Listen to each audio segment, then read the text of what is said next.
Good morning. Hey, I remember when this whole COVID crisis started. Actually, it was like 2 months ago yesterday, right? March 9th when they made the big announcement. And I remember thinking, boy, I sure hope that we get back together as a church by Easter. But I know we'll be back together by Mother's Day. Well, here we are. Happy Mother's Day.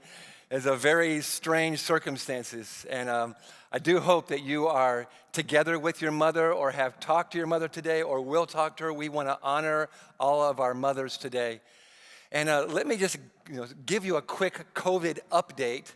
I know we want to be together. I want to see you. You get to see me every week or almost every week, but I don't get to see you, and I miss you. And we miss each other. And I'm glad that you want to be together. But I want you to know there are some churches that are getting back together, and some of you are like, hey, how come we can't? Hear me.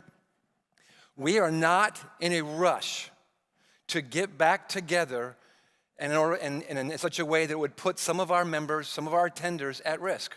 To us, that's not loving. Do we want to get together? Yes, absolutely. We want to be together.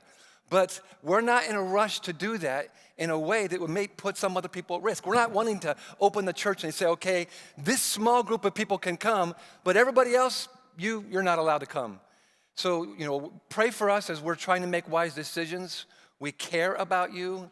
We love you. We do want to continue to honor the government that God has told us to honor, and we do want to continue to care for each other. In the meantime, church has never been about buildings, right? Never. It's always been about people. And we can still love one another. Our church is feeding the hungry. We're delivering food to people. We're serving people in all different kinds of ways. There's ministry happening, and there's connections happening, interesting that in ways that weren't happening before. So, some of you are like, well, can we get together with our life group? Maybe on the driveway or on the patio? Yes. If you want to get together, and that's up to you as a life group, so get together and talk about it, Zoom together, and talk about what you want to do. Honor one another, love one another, but if you want to get together on a patio or on a driveway, as long as there's less than 10 of you, talk about that, do that, but do it in a way, make the decision in a way that honors one another. We're going to give that responsibility to every life group, men's ministry, women's ministry, as long as there's 10 or less, and we're following the guidelines. And I'm going to send an email out to you as soon as this morning is over. It's already been written, and it'll go out to you and give you further instruction, give you more detail.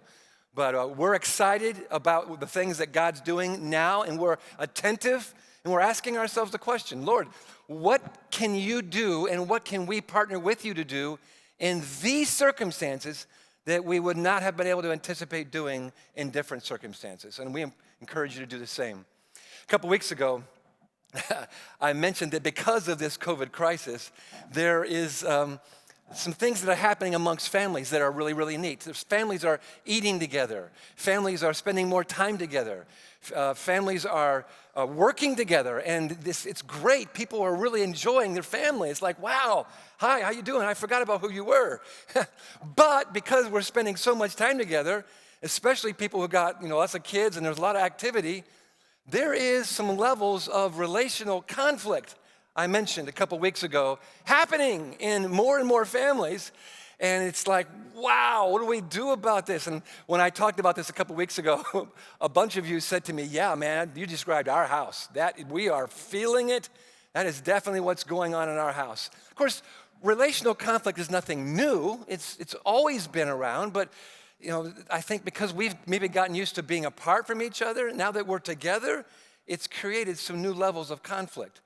But the way we deal with that conflict is the way we've always dealt with it, in healthy ways, in ways that we love one another. We talk about things, we communicate, and it doesn't always go the way we want, and sometimes we end up saying things and doing things that we wish we wouldn't have said or done. I heard about a family this past week.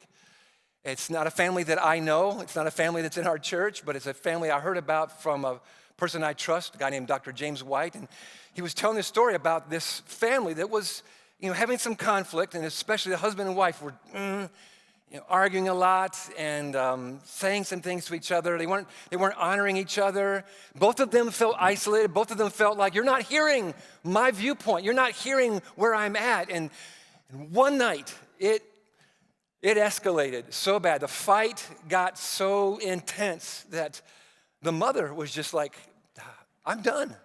And she literally walked out of the house and did not come back that night. Now, I'm not recommending this, all right? No, I'm just reporting to you what I heard. She walked out of the house and she didn't come back that night, or the next morning, or the next night, or the morning after that, or the next night. And her husband was, just like, what am I going to do? So, that night, that first night, he puts the kids to bed, puts the baby to bed, and he's trying to figure out, okay, how do I do this? Because he hasn't been doing it. And he goes to bed that night, wakes up the next morning, she's not there, and he's furious. He's got to call his boss and say, can't come into work today. Don't want to throw my wife under the bus, but my wife didn't say that. But his wife was gone, so he's staying home with the kids, and he's calling her, he's texting her, he's calling friends and family. He can't find her. Next day, she doesn't come back, and now his fury has turned to franticness, and he cannot get a hold of her. She's not returning any of his calls, and next day, and he's trying to figure out how to do this with the kids, and finally he decides here's what he's going to do. He writes a letter and posts it online, and I want to read this letter to you, and he's hopeful that she will see it. It starts good. My darling, good start. 2 nights ago, I know we had a huge argument. I was exhausted when I got home from work. It was really late, and all I wanted to do was sit down and watch the game. You weren't in a good mood either, and you were clearly tired after having a long day. You were trying to put the baby to sleep, and as the other kids were fighting, all I did was turn the volume up on the TV. You came in and said something like, would it kill you to play a more active role in your children's upbringing? You could help around the house a little bit, and I'm not happy how I snapped back. I work hard all day so you can play in the doll's house. Yeah, I said terrible things to you I could never take back. The argument escalated, and you ran out of the house sobbing, leaving me to take care of the kids on my own. And I was forced to feed the kids, put them to bed all by myself. When you didn't come back the next day, I was forced to ask my boss if I could take a day off so I could take care of my kids. I experienced the crying of our kids, the tantrums. I experienced having to run around so much all day, I didn't have a chance to take a shower. I experienced being forced to heat the milk for the baby, getting the kids dressed, feeding them, cleaning the kitchen all at once. I experienced being cooped up all day without speaking to an adult. I experienced the inability to sit calmly at the table to have a relaxed meal whenever I wanted. I couldn't do it because I was taking care of the kids. I experienced feeling so physically and emotionally drained that I just wanted to sleep for 20 hours straight. But no, baby started to cry. You weren't around, and I had to get up. I lived for 2 days and 2 nights the way you do, and I think I might be getting it now. I get your exhaustion. I get that being a mother is all about sacrifice. I get that it is more tiring than being among corporate bigwigs for 10 hours. I get how frustrated you must have to be to have to sacrifice your job and financial freedom so that you can provide for your children. I get how uncertain you are about the fact that your economic security now depends upon your partner and not just you. I get how hard it is to not be able to hang out with your friends, to go exercise, or even to get a good night's sleep. I'm starting to get how challenging it is being locked up and being forced to watch the kids while imagining what you must be missing in the outside world. I also get that you become upset when my mom criticizes how you choose to raise our children, because nobody knows what's best for their kids like their own mother. I get that being a mother means carrying society's greatest burdens, being the person that nobody appreciates, nobody values, and people only remember once a year. I'm writing you this letter not just to tell you that you are missed, but additionally because I don't want to do another day without telling you, you are strong. You are doing an excellent job, and I deeply admire you. Wow, these are words he should have said a long time ago. and don't know how the story ended. That's all we have, but it's a word that we need to hear today, because moms are simply needing to be appreciated more than once a year. Amen? That they need to be heard. They need to be recognized. And on this Mother's Day, it's a day we want to appreciate you. It's a day we want to hear you, but we want to change things. And so, I'm definitely not recommending that any mother runs out on her family.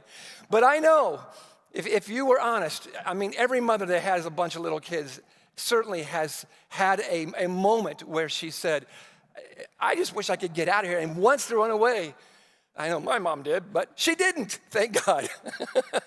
and these feelings of desperation are feelings that moms have, and yet you didn't run away. You stayed with us, and so we just want to say thank you.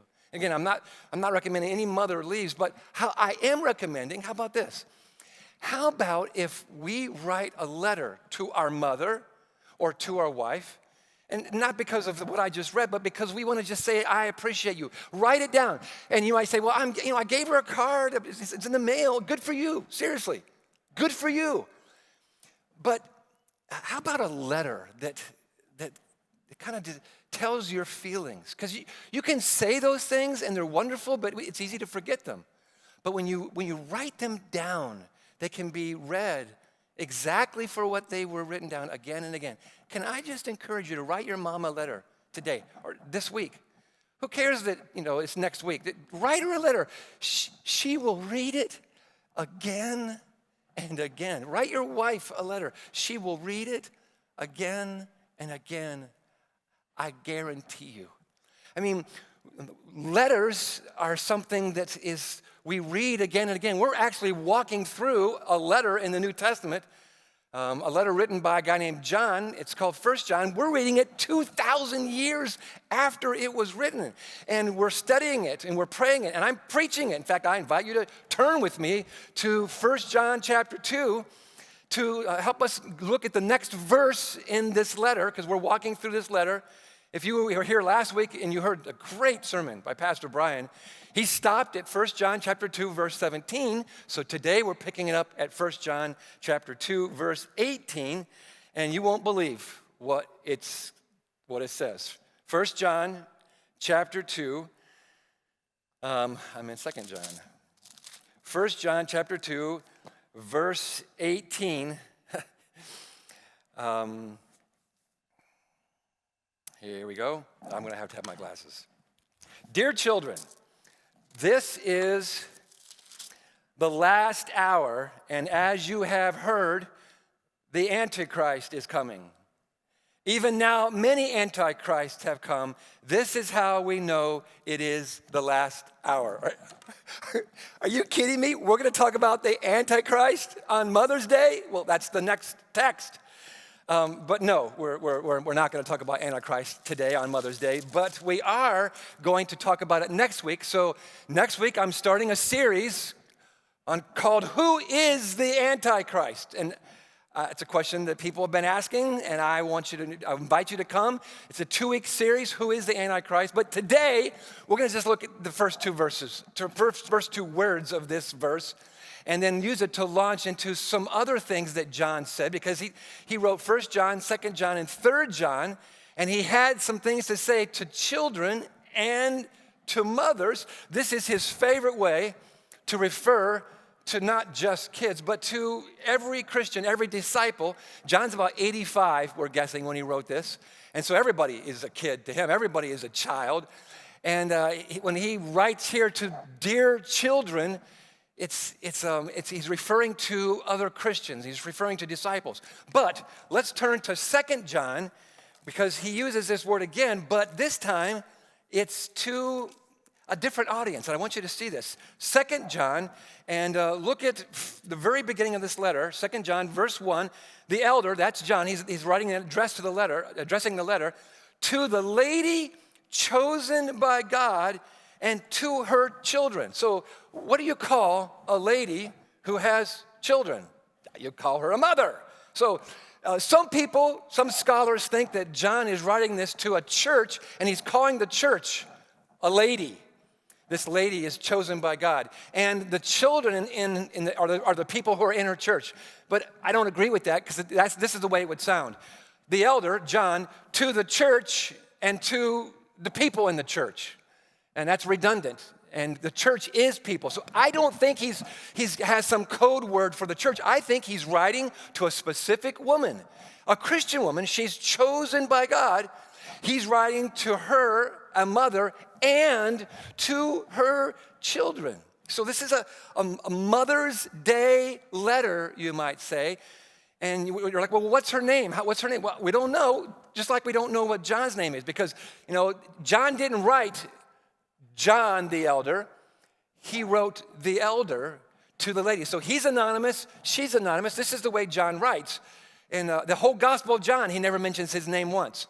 In 1 John, he never mentions his name. In 2 John, he never mentions his name. In 3 John, he just his style. So I think this is John writing to a woman that he knows who is a mother. And he has some amazing words that I want moms to hear. I want everyone to hear. And as the letter goes on, he says, I love you in the truth. And not only I, but also who know the truth, because of the truth which lives in us and will be with us forever. And then he gives a kind of a common greeting that's typical for Christian letters. But I want you to understand, this greeting is a blessing.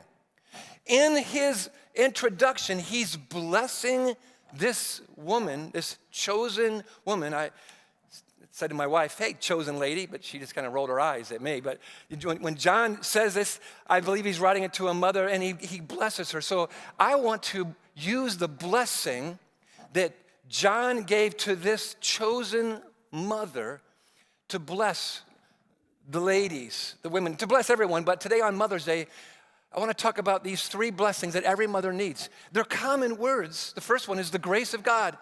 He wants to bless them with the grace, the mercy, and the peace. And these are significant for mothers because every mother needs grace, because mothering is one of the hardest jobs on the planet. And parenting is hard, and we screw up. We mess up. Every mother, every parent does. When we mess up, we need grace. We don't need condemnation. We don't need people looking down at us. We don't need some of the tones of voice that people give mothers. We need grace. And so John blesses this mother, and I want to bless you with the grace of God. Here's a blessing I want to give you. May you breathe deeply of God's grace each day, mother. And may his grace strengthen you and keep you. A blessing for you on Mother's Day, the grace of God. John continues about the mercy of God. Why is mercy important? Well, because we're not just blowing it. We have blown it. We've blown it for years because we're human. And sometimes moms look back on their mothering and they think, oh man, I blew it here, I blew it there. We need to remember our God is a God of mercy. John gets that, and so he says, the mercy of God, I bless you. Grace, mercy, and peace be yours. So hear this mercy blessing. May you accept, moms, may you accept the mercy that God has given you. And may his favor be upon you. May you know that favor. This is good, isn't it? That's the next word, grace, mercy, and peace. So the peace of God, wow. Does every home need the peace of God? So let me bless you, moms, with the peace of God. May you receive God's peace, and may it settle your heart and calm your spirit. And I think, especially on this Mother's Day, about the mother of Ahmaud Arbery. I want to bless her with this blessing. Her first Mother's Day without her son, who was shot just running down a road because he's black. What? We're still doing this? It happened in February, but it just kind of got brushed under the carpet. And today, she's experiencing her first Mother's Day without her son.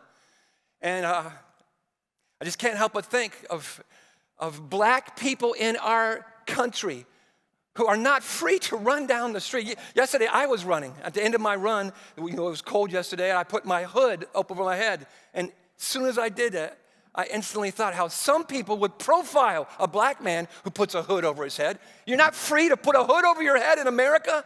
So I'm grieving for Ahmaud Arbery's mother today, and for every mother who's afraid to send her kids out because he's the wrong color, because she's the wrong color. May the peace of God settle your heart and calm you on this broken-hearted day. The peace of God.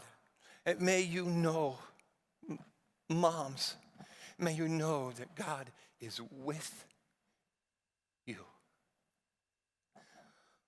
Blessings every person needs, but I think especially today, every mother needs, every woman needs. But today is Mother's Day, and I thank God for my mother. I wrote her a letter this past week, just like I encouraged you to do. I wrote her a letter, and I hope you got it, Mom. I love you. Happy Mother's Day. And I thank you for being a godly mother, a chosen lady who loves God. But as good as these blessings are, John has some other good things to say. Let's continue to read, because after he blesses this woman, then he talks about some blessings that every child needs. It's actually quite an amazing letter if you look at it from a perspective of John writing a Christian mother. And the first thing I noticed when I get past the introduction is I noticed the word truth just shows up again and again. John's concerned about truth because he's writing in the midst of false teachers who are destroying his church. By the way, it's still happening today, just ways that we don't always see. So John's concerned about two big things in this letter, about truth and about love. And so he writes this woman about truth and love. And this phrase that you know the truth, that we know the truth. This is actually the first blessing every child needs. A mother who knows the truth. And when I hear John using the word truth, we know he's referring to Jesus. John wrote in John 14:6, quoting Jesus, Jesus said, I am the way, I am the life, I am the way, the truth, and the life. I am truth, it's a capital T. And so when John writes about truth, he's thinking about Jesus and the teaching of Jesus and the things that Jesus spoke to them and that stayed with him. The truth is Jesus and his teaching. And so here's a great question for every mother. Do you know the truth? And of course, that means, do you know Jesus? To know the truth requires knowing Jesus. You can know a lot of truth things, but the capital T truth about what life is all about, why you're here, why did God give you kids, that's all wrapped up in knowing Jesus. So I just want to flat out ask you, moms, do you know Jesus? Not have you brought your kids up in the church, not have you sent your kids to church or to Christian school. Do you know Jesus? Do you know the truth that is in Jesus? Because John would say, there's lots of things that children need, for sure, but these three things that we're going to talk about, because John wrote about them, are core issues. Moms, don't misunderstand me. You can do so many things well. But if you don't pass on to your children the truth of Jesus Christ, you failed as a mother. That's how important it is. Don't let everybody else give you their agenda. Your agenda is to know the truth and to pass that on to your kids.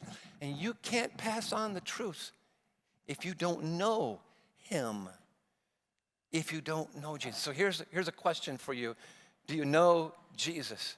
Now, he moves on from knowing the truth and then talks about the truth living in us. Of course, we talked about this being Jesus. Jesus living in us, and so that we're actually walking in the truth. And so in verse 2, let me just kind of highlight that. The truth which lives in us, in verse 4, he uses a similar kind of a phrase, walking in the truth. That's living in the truth. And so this whole idea of what it means to walk in the love of Jesus, to walk in love, to walk in the truth, is to walk with Jesus. Mothers, every child needs a mom who lives in the truth. Let those words sink in. The truth lives in you And you live your lives in the truth. What does that mean? You live in Jesus, in the love of Jesus, in the security of Jesus. You're wrapped up in Jesus. And that spills out into your family.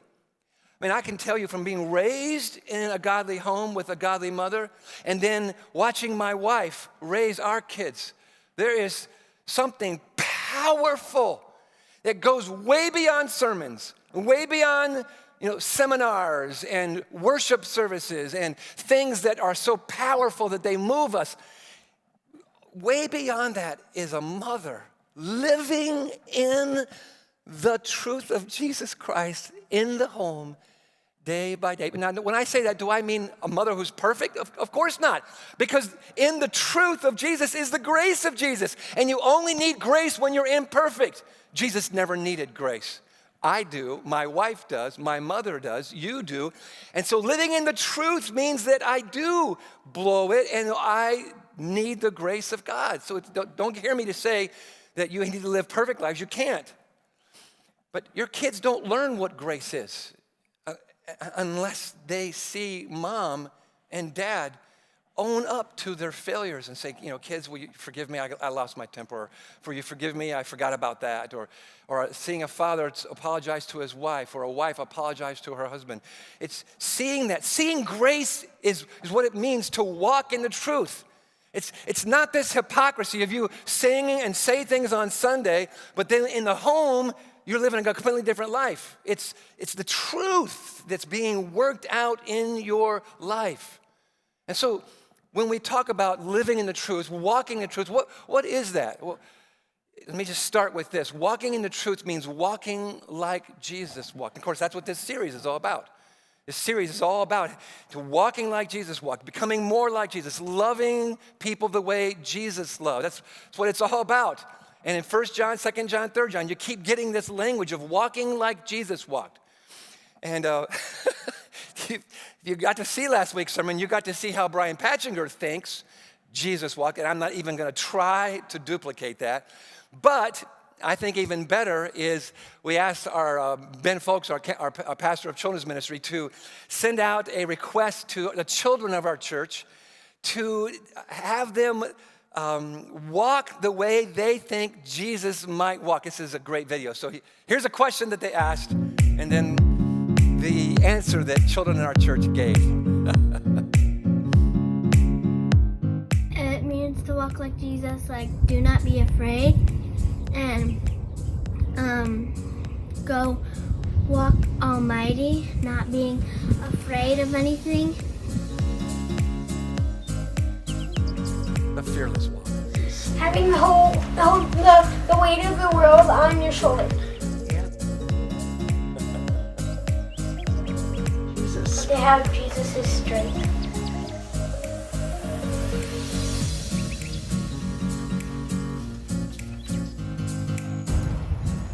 Smile because he loved everybody.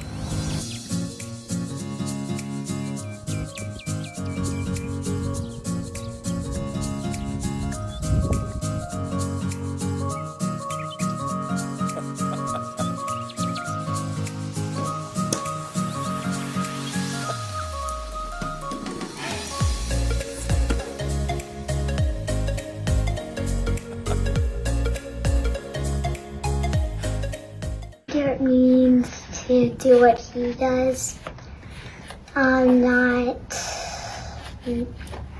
sinning.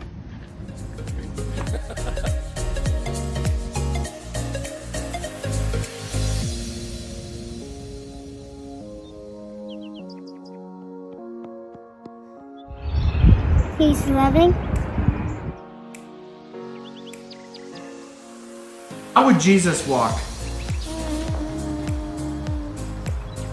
But Jesus is Lord. Jesus is Lord? Well, how would he walk? Can you show me how he would walk?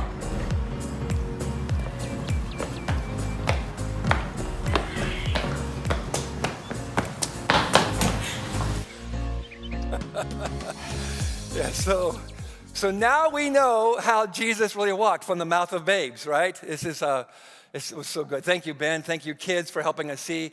Walking in the truth means walking like Jesus walked, which could be one of the way those kids walked, but it also means to embrace and to seek to live out all that Jesus practiced and taught. Because see, this is what John is writing about. This is why he wrote the letter 1 John. It's why he wrote 2 John. It's why he wrote 3 John.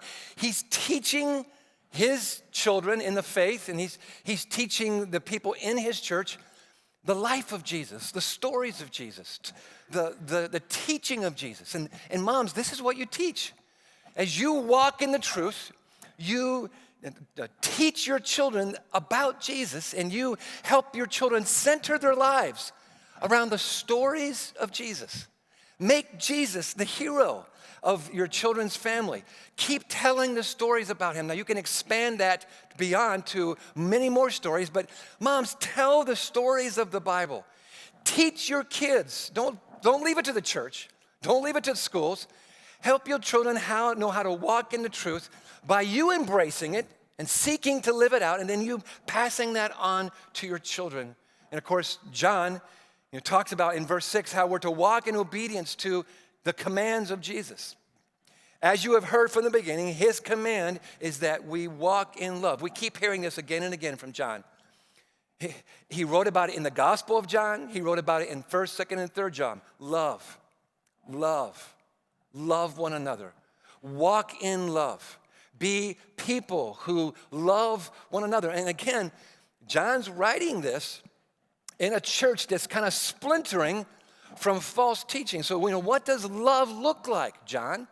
What does it look like to love my brother, to love my sister? And so this is why we're walking through this book. And I'm starting a series in 3 weeks called Practicing Love. And we're going to talk real intimately and in detail about what does it look like to love one another. Because nobody talks about love more than John. Why? Because it's important.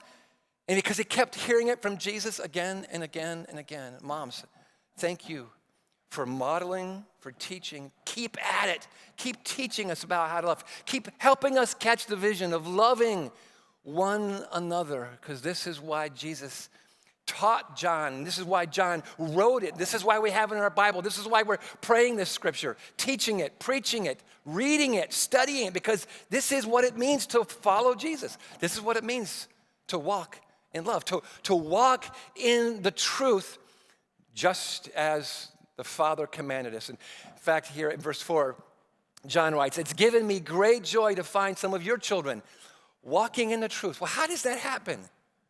Well, because the Father commanded it, but also because kids walk in the truth, because dad walks in the truth. And remember how I said that this was something John talked about in 1 John, 2 John, now in 3 John 4, he says, "I have no greater joy than to hear that my children are walking in the truth."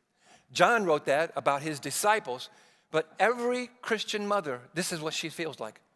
Every Christian father, every Christian parent would say, every true Christian parent, there is no greater joy. I mean, the joy of seeing my kids be well-adjusted, that's a great joy. To seeing the joy of seeing my kids kind of graduate and do well, that's a great joy. High school and college graduations are happening right now. There's a lot of joy going on. There's great joy in seeing our children marry a person who loves God and to have children. There's so many things that as a father now of 4 grown kids and 2 of them have married godly people, I have great joy seeing that happen. But if they weren't walking the truth, all of that joy would be like, what? And I'm so grateful that all 4 of my kids are walking in the truth. And 2 of them have married people who are walking in the truth. And I can say, I understand this. There's no greater joy. And so, moms, thank you for passing on to us this vision of Jesus, of following Jesus, of loving Jesus, and teaching us the truth. And I want to challenge every kid, every 3-year-old kid to every 103-year-old kid, or I guess that's a pretty big kid. Let your mother be able to say this about you. Let your mother be able to say, the thing that brings me the greatest joy is not all the success my kid has had, not how good they did in school, not how good they're doing in their company. let your mom be able to say, I have the joy of knowing that you, my son, my daughter, are walking in the truth. Here's the question, kids, little kids and big kids, are you walking in the truth your mom knew, that your mom taught you, and that your mom lived out? There's no Mother's Day gift, there's no Mother's Day card that would be more significant than the joy that a mom gets from seeing her kids walk in the truth. And just so you understand, this is not just a nice talk about love and walk about truth. There's a weight to this, because the next verse, the thing that John says is, I say this, all this stuff I've been talking about, the truth and love. I say this because many deceivers have gone out into the world, and they're still in the world. Now, in the letter of 1st, 2nd, 3rd John, the deceivers were talking about the fact that Jesus is not really God. He's just part God, or he's mostly man and a little bit God, or he's just a body that God's borrowing. They didn't teach that Jesus is fully God and fully man. And you may think, why is that important? Well, it's the most important thing, because if Jesus is not fully God and fully man, then his death on the cross means nothing. It's just a tragedy from history. See, the cornerstone of Christianity is that Jesus, who's fully God and fully man, died on the cross for our sins. Nobody else could do that. So Jesus' nature as fully God and fully man it's critical. So that's what they were arguing about then, and the false teachers were drawing people away. But what's happening today? Well, this is why he continues to say, watch out. You do not lose what you have worked for. What have you worked for? That your kids are knowing the truth, that they're living in the truth. So what is John saying here? He's saying every child needs a mother who guards. See, she knows the truth. She's living it out, and she guards the truth. When John says, watch out for deceivers, he's saying, guard your home. Can I say it this way? Be a fierce protector. Get out your mama bear claws. Go ahead. When it comes to people deceiving your children, get out the mama bear claws. We talk about, wow, she kind of overreacted there. No, not on this. And I'm not talking about a helicopter mom who's not letting their kids go through any difficult times. I'm talking about you guarding the truth in your home so that your children are not being deceived. I mean, this is so critical. And this is why John writes the way he writes. In fact, he amps it up. Look at verse 10. If anyone comes to you and does not bring this teaching of following the commands of Jesus, being like Jesus, loving, do not take him into your house or welcome him. Wait, I thought Christians were supposed to be hospitable and welcome. No, not false teachers. You don't bring them into your house and say, here, teach my children. Do not take them into your house or welcome them. Anyone who welcomes him shares in his wicked work. And you say, whoa, Jim, I mean, there's no false teachers knocking on my door. You're right. They're coming in through the screens of your TV. What are you letting into your house through the phones? And especially during this COVID thing, when there are moments where we're like, okay, I just need the kids to go watch TV. Okay, what are they watching on their iPad? What are they watching on TV? What are they watching on their phone? Jim, you're just creating obligations. No. I'm saying you need to guard your children's heart. You need to guard. You need to be a fierce protector of your children's heart. Know what they're watching. Know what they're engaged in, what games they're into. Know what's coming through the screen, because there is false teaching that is deceiving your kids. Please don't write me off. Don't blow this away. Don't blow this off. This is huge.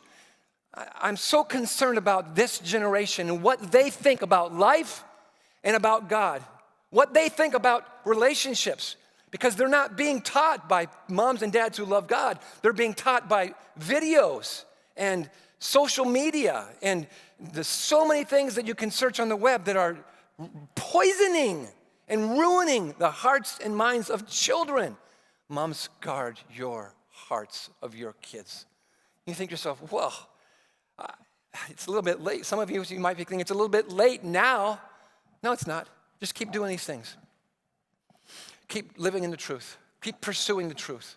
Keep guarding the truth. Keep at it. Yeah, you're a grandma now. Keep doing these things. Keep pursuing the truth. Keep living out the truth. Keep guarding the truth. You do what you can do and leave the rest up to God. Don't get caught in despair. In fact, instead of getting caught in despair, maybe it's time to go back to the blessings and to hear again the blessings that every mother needs. To hear, may you breathe deeply of God's grace each day. So here's what I want to do. I want to close this sermon by speaking these blessings over you. And if I could, I would come into the homes of every one of you as your pastor. And I would come into your home and I would lay hands on you, mothers, and I would bless you with these blessings from 1 John chapter 1, verse 2. But I can't. But dads, you're there with your moms or your wives. Kids, you're there with your moms. So I know this may sound strange, but to end this sermon, how about kids, if you would just lay your hands on your mom right now, right in the living room. Dads, lay your hands on your wife. I actually mean this. Come on, get up. Go ahead. It's awkward, I know, but this is biblical. And Andrea, would you please come up? I want to lay hands on you. And if you can't do this right now, do it later. This is so biblical, laying hands on one another. And I want to do this while I read these blessings. So, got your hands on your wife? Got your hands on your mother? Go ahead, do that. Gather around. Now, moms, listen to these blessings. May you breathe deeply of God's grace each day. May his grace strengthen you and keep you. May you accept the mercy that God has given you. And may his favor be upon you. Yes, Lord. May you receive God's peace to settle and to calm your spirit. And may you know that he is with you.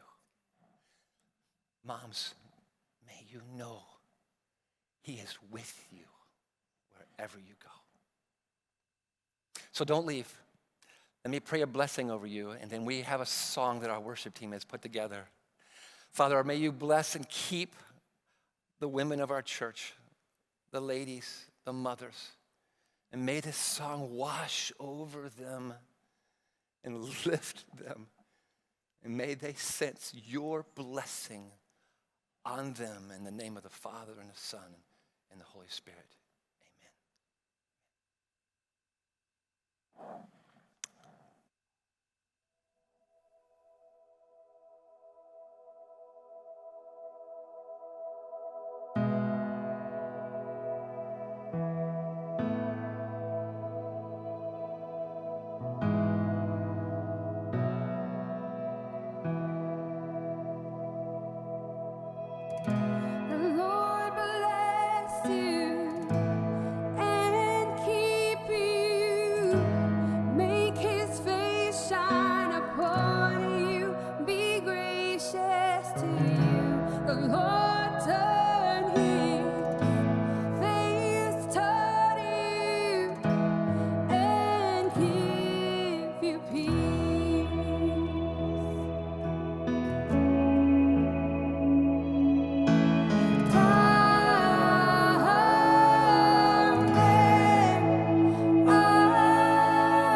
God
1,000 generations, and your family, and your children, and their children, and their children. May his favor be upon you, and 1,000 generations, and your family, and your children, and their children, and their children. May his favor be upon you, and 1,000 generations, and your family, and your children, and their children, and their children. May his presence go before you, and behind you, and beside you, all around you, and within you. He is with you, he is with you, in the morning, in the evening, and you're coming, and you're going, and you're weeping, and rejoicing.